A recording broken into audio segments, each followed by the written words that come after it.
Goldman. Thank you for joining me today, my friend. Of course. So I just had a couple questions that I wanted to ask you. First off, congratulations on your new job here. I'm proud of you. So, I know a lot about you, but not everyone else does. Mm-hmm. So, before coming to Surfside, what were you doing for work? Before coming to Surfside, I was in accounting for about 2.5 years. I was also running my own business, selling high-demand sneakers and clothing to a lot of athletes, and also people within the music industry.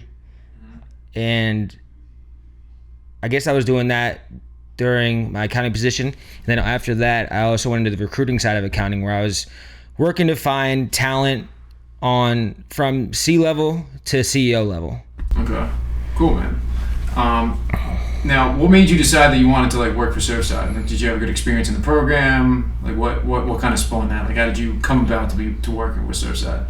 Well, I guess to answer that, before I came to Surfside, I was bought into the idea of being sober, but I wasn't 100% committed to putting all the work into it that needed to be done on myself in order to get the most out of it. But while I was in Surfside, I had a lot of things happen to me, things I can control and things I can't control, and I decided to stick through it and stick with the program.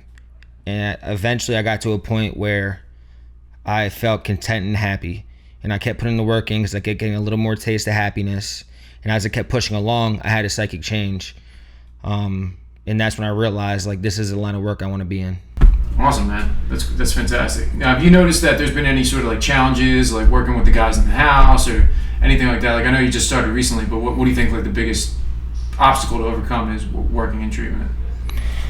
I guess the biggest obstacle would be transitioning from being a resident to a staff member at Surfside. I've made very good relationships with all the guys here.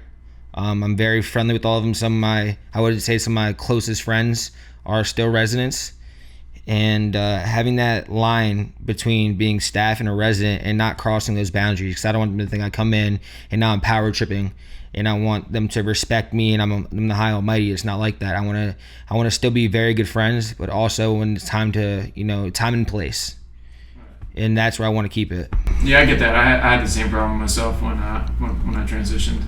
Are you doing anything right now to kind of make your recovery interesting, or stuff outside of work or outside of recovery, like fun stuff to do or anything like that?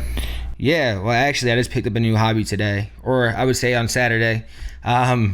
I took the guys to CrossFit, and I was at CrossFit in the sandals.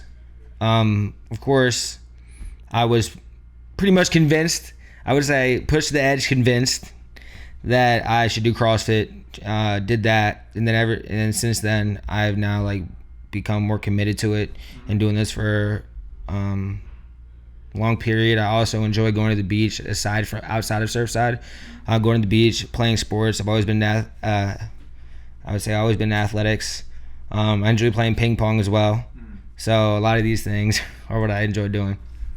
So I remember you telling me at one point that in the future you have a nonprofit idea you want to get off the ground. Mm-hmm. That came to me in Surfside. So like I said earlier, I've always had a passion for sneakers. That's been something I've been passionate about since I was a young kid. And as I got older, I was able to afford better sneakers and more sneakers. And that's when I was able to transition that into a business. But now I'm at the point where I want to give back. That's my main thing. I don't want to take it from anyone anymore. I want to give back. I want to start a nonprofit that its name will be Souls for Souls, where I take donations of sneakers in my own collection as well and go around and give them to the less fortunate, the homeless, troubled youth. I want to create a lot of partnerships that way, and I want everyone to have a nice pair of shoes on their feet. Yeah, it's awesome, dude. I think it's a fantastic idea. The name is perfect. So I'm looking forward to seeing you get off the ground. And thanks for taking a couple minutes today. Thanks, Brian.